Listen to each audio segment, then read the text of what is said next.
आपण मैंने देखिए जे ଯେତେବେଳେ ଲୋକମାନେ ହୃଦବୋଧ କରିବେ ଯେ ସରକାର କେବଳ କଥାରେ ସୀମିତ ଅଛନ୍ତି, ପଦକ୍ଷେପ ନେବା ପାଇଁ ଏମାନଙ୍କର କୌଣସି ଲକ୍ଷଣ ଦେଖାଯାଉନାହିଁ, ସେତେବେଳେ ଲୋକଙ୍କ ଅନ୍ତରାତ୍ମାକୁ ବାଧେ ଏବଂ ସେଇଥିପାଇଁ ସେ ପ୍ରତିକ୍ରିୟାଶୀଳ ହୁଏ ଏବଂ ପ୍ରତିବାଦ ମଧ୍ୟ କରେ।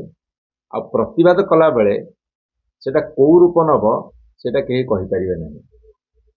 ଆପଣ ଦେଖିବେ ଛତିଶଗଡ଼ ଭିତରେ ସିମେଣ୍ଟ କଂକ୍ରିଟରେ ବନ୍ଧ ବାନ୍ଧିଲେ ବଡ଼ ବଡ଼ ବ୍ୟାରେଜ, ଉପନଦୀ ଗୁଡ଼ାକରେ ଶହ ଶହ ବନ୍ଧ ବାନ୍ଧିଲେ। ମହାନଦୀ ଚିରସ୍ରୋତା, ସିଏ ବର୍ତ୍ତମାନ ପୁରା ପେଟ ଶୁଖିଲା ପଡ଼ିଛି ଏବଂ ଆହୁରି ଅଧିକାରୁ ଅଧିକା ବିଭିନ୍ନ ତରିକାରେ ଛତିଶଗଡ଼ର ସରକାର ହୁଅନ୍ତୁ ଲୋକମାନେ ହୁଅନ୍ତୁ ପାଣିକି ଅଟକାଉଛନ୍ତି। ଏ ବର୍ଷ ଗୋଟେ ନୂଆ କଥା ଦେଖାଗଲା। ଛତିଶଗଡ଼ ଭାରତୀୟ ଜନତା ପାର୍ଟି ସରକାର ଓଡ଼ିଶାର ଭାରତୀୟ ଜନତା ପାର୍ଟି ସରକାରକୁ ଗୋଟେ ନୂଆ ଭେଟି ଦେଲେ ଯେ ଯେଉଁ ଅଳ୍ପ ଟିକେ ଟିକେ ପାଣି ସୁରୁକା ସୁରୁକା ହେଇକି ଆସୁଥିଲା ସେଇଟାକୁ ବାଲି ବନ୍ଧ ପକେଇକି ତାକୁ ମଧ୍ୟ ବାନ୍ଧିଦେଲେ, ଯେତେବେଳେ ଖରାଦିନେ ପାଣି ଆସିବାର ଆବଶ୍ୟକତା ଅଛି। ଏବଂ ଏପଟେ ସରକାର କହୁଛନ୍ତି ଟ୍ରିବ୍ୟୁନାଲରେ କ'ଣ କହୁଛନ୍ତି ତାକୁ ସାର୍ବଜନୀନ କରୁନାହାନ୍ତି ଏବଂ ଟ୍ରିବ୍ୟୁନାଲ ଯେତେବେଳେ ଚାଲୁଛି, ଯେତେବେଳେ ଲୋକମାନେ ଯାଇକି ବସୁଛନ୍ତି ଶୁଣିବୁ କ'ଣ ଟ୍ରିବ୍ୟୁନାଲରେ ତାଙ୍କୁ ବଳପୂର୍ବକ ବାହାର କରିଦିଆଯାଉଛି ଏବଂ ଟ୍ରିବ୍ୟୁନାଲରେ କ'ଣ ପକ୍ଷ ରଖୁଛନ୍ତି ଏମାନେ ଜଣାପଡ଼ୁନି। ବାହାରକୁ ଆସିକି କହୁଛନ୍ତି ଆମେ ଆପୋଷ ସମାଧାନ କରିବୁ।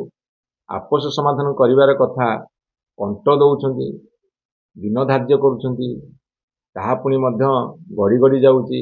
ଏବେ କ'ଣ ଯିବେ ବୋଲି କହିଛନ୍ତି, ସେ ଯିବାର କିଛି ମାନେ ହିଁ ନାହିଁ। ତୁମର ତ କେନ୍ଦ୍ର ସରକାର ଅଛି ବିଜେପି, ଛତିଶଗଡ଼ରେ ଓଡ଼ିଶାରେ ବିଜେପି ସରକାର। ଛତିଶଗଡ଼ ସରକାର କେବେ ବି କହିବ ଆମେ ପାଣି ଛାଡ଼ିବୁନି, ଓଡ଼ିଶା ସରକାର କହିବ ପାଣି ଦିଅ। ଏ ଗଣ୍ଡଗୋଳ ଭିତରେ କେନ୍ଦ୍ର ସରକାର ଯଦି ମଧ୍ୟସ୍ଥି କରିବେ, ଛତିଶଗଡ଼କୁ ବୁଝେଇବେ, ତାହେଲେ ଓଡ଼ିଶା ଟିକେ ପାଣି ପାଇବ। କିନ୍ତୁ କେନ୍ଦ୍ର ଅହେତୁକ ନୀରବତା ଅବଲମ୍ବନ କରୁଛନ୍ତି, ଯାହା ଫଳରେ କି ଏ ଗୋଟେ ସମାଧାନ ହେବାର ବାଟ ଦେଖାଯାଉନାହିଁ। ଏବଂ ଆପଣଙ୍କୁ କହି ରଖେ, ଯେହେତୁ ଗୋଟେ ସୁଯୋଗ ଆସିଛି ତିନିଟା ଯାକ ସରକାର ବିଜେପି ଏବଂ ସେମାନେ ଦେଇଥିବା ପ୍ରତିଶ୍ରୁତି ପାଳନ କରିପାରିବେ ନାହିଁ। ମହାନଦୀ ଶୁଖିଲା ପଡ଼ିବ, ମହାନଦୀର ବାଲି ଯେତେବେଳେ ମାର୍ଚ୍ଚ ଏପ୍ରିଲ ମେ ମାସରେ ଭୟଙ୍କର ତାତିରେ ଖଇ ଫୁଟୁଥିବ, ସେତେବେଳେ ଲୋକଙ୍କ ଭିତରେ ପ୍ରବଳ ପ୍ରତିକ୍ରିୟା ଦେଖାଦେବ। ଆଉ ପ୍ରତିକ୍ରିୟା ଭୟଙ୍କର ରୂପ ନେଇ କ'ଣ କରିବେ କିଛି ଠିକ୍ ଠିକଣା ନାହିଁ। ବିରୋଧ ହେବ, ବିକ୍ଷୋଭ ହେବ, ଦରକାର ପଡ଼ିଲେ ଲଢ଼େଇ ବି ହେବ। ସେ ଲଢ଼େଇର ପରିଣାମ କ'ଣ ହେବ କେହି କହିପାରିବେନି, କେଉଁ ରୂପ ନେବ କେହି କହିପାରିବେନି। ଆଜି ଏହି କଥାଟା ସରକାରଙ୍କୁ ଆମେ ଚେତାବନୀ ଦେବାକୁ ଚାହୁଁଛୁ। ଆସନ୍ତାକାଲି ତାର ଗୋଟେ ଝଲକ ମିଳିବ ବୋଲି ବର୍ତ୍ତମାନ ଗଣମାଧ୍ୟମରେ ପ୍ରଚାର ଚାଲିଛି।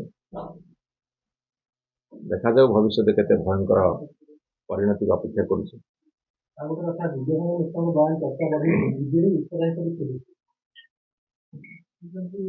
ଆପଣମାନେ ସବୁ କଥାକୁ ଏତେ ବଢ଼େଇ ଦେଉଛନ୍ତି। ଆଉ ଜଣେ ଜଣକ ନିର୍ବାଚନ ମଣ୍ଡଳୀ ଯାଇଥିବେ, କ'ଣ କହିଥିବେ, ସେ କଥାକୁ ନେଇକି ଆପଣ ଏତେ ଚର୍ଚ୍ଚା କାହିଁକି କରୁଛନ୍ତି? ନାଇଁ, ମୁଁ ସେ ବିଷୟରେ ବିଶେଷ ମୋର ଧାରଣା ନାହିଁ। ପ୍ରଥମ କଥା, ଆଉ ମାନ୍ୟବର ନବୀନ ପଟ୍ଟନାୟକ ନେତୃତ୍ୱ ନେଉଛନ୍ତି, ଆଉ ଦିବ୍ୟଶଙ୍କର ମିଶ୍ର କ'ଣ କହିଛନ୍ତି ମୁଁ ତାପରେ ବିଶେଷ କିଛି ଜାଣିନାହିଁ ବି କହିପାରିବିନି।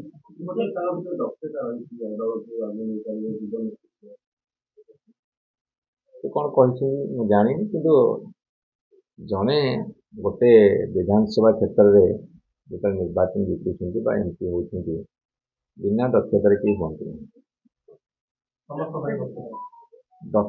ଦକ୍ଷତା ନଥାଇ କେମିତି ଜଣେ ନିର୍ବାଚନ ଜିତିବ? ତେଣୁ ଏଇଟା ସେ କୋଉ ସେନ୍ସରେ କହିଛନ୍ତି ସେଟା ମୋ ପାଖରେ ବିଶେଷ ଖବର ନାହିଁ।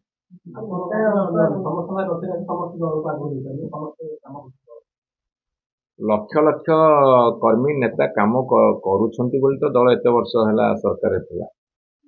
ଆଉ ସବୁ ଛୋଟ ନେତାଟିଏ ହଉ କି ଛୋଟ କର୍ମୀଟିଏ ହଉ କି ବଡ଼ ନେତାଟିଏ ହଉ କି ବଡ଼ କର୍ମୀଟିଏ ହଉ, ତାର ଦକ୍ଷତା ଅନୁଯାୟୀ ସେ କାମ କରେ। କାହିଁକି ଆପଣ ଗୋଟେ କ'ଣ ଯୋଗ୍ୟ ଅଯୋଗ୍ୟ ଲିଷ୍ଟ କଲେଣି କି?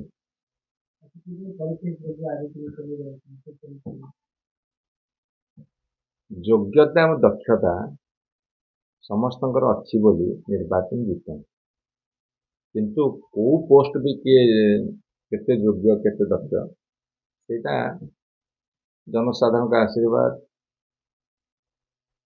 कार्यपंथा ये सब कथा पर निर्भर करे। आज्ञा आज्ञा गणमाध्यम रिप्लेसमेंट चलती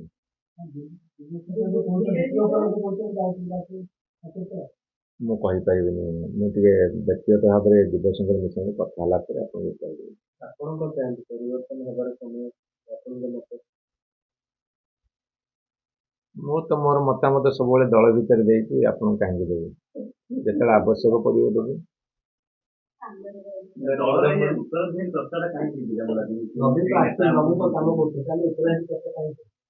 ଗଣମାଧ୍ୟମ ଚର୍ଚ୍ଚା କରିବାକୁ କିଏ କଣ ରୋକିପାରିବ? ଆଜ୍ଞା ମୁଁ କହିବା ମୁଁ ଜାଣିନି ମୁଁ ଆକ୍ଚୁଆଲି କାଲି ରାତି 1ରେ ଫେରିଲି ମୋ ନିର୍ବାଚନ ମଣ୍ଡଳୀରେ ମୁଁ ଜାଣିନି କଥାଟା କଣ।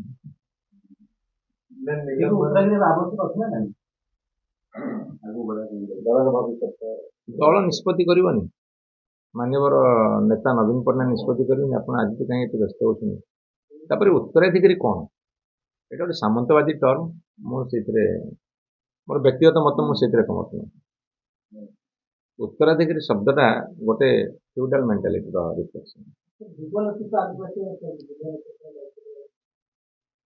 वयस्क लोक मानकर अनुभव अनुभूति जी आवश्यकता अच्छी युवकों सामर्थ्यर आवश्यकता अच्छी तेणु आपण मैंने जदि कहे वयस्क लोकंर किसी भूमिका नहीं ठीक कथा नहीं उपदेश अनुभव अनुभूति को नहीं युवक माने कार्यक्षेत्र में काम लगाती निज परिवार हुए समाज हुए देश हुए प्रत्येक राजनीतिक दल भी हुए।